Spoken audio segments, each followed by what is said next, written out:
Hi, this is Charlie Lee, and I wanted to talk about my usage of technology in my classroom. So, I would rate myself as a 4 in terms of activity for my usage of technology. I definitely encourage my students to use whatever tool is appropriate to the problem they have at hand. For example, my chemistry students are doing research projects, and I encourage them to use things like Google Scholar, Google Sheets, etc., to, figure out one, what kinds of questions they should be asking, two, what kinds of experiments should they be running, and three, what kinds of data they should be collecting and analyzing using Google products, right? For collaboration, I would rate myself perhaps as a 3, maybe going on 4, mostly because I think my usage of technology for collaboration is mostly limited to in-student contact.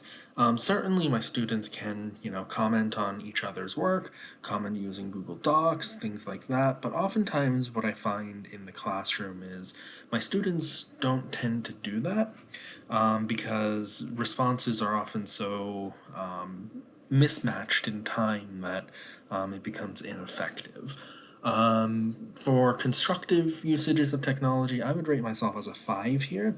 I use a lot of data to build an understanding of scientific phenomenon. So, for example, I use a simulation for students to explore, find data, and come up with different principles just from the data and without me having to teach them directly.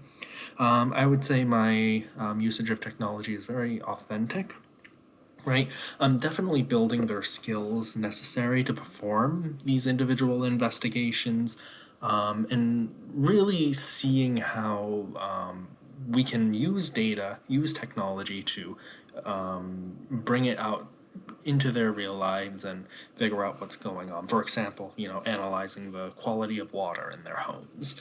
And finally, I think my usage of technology is goal directed. I would give this a 5. I give my students feedback in real time. I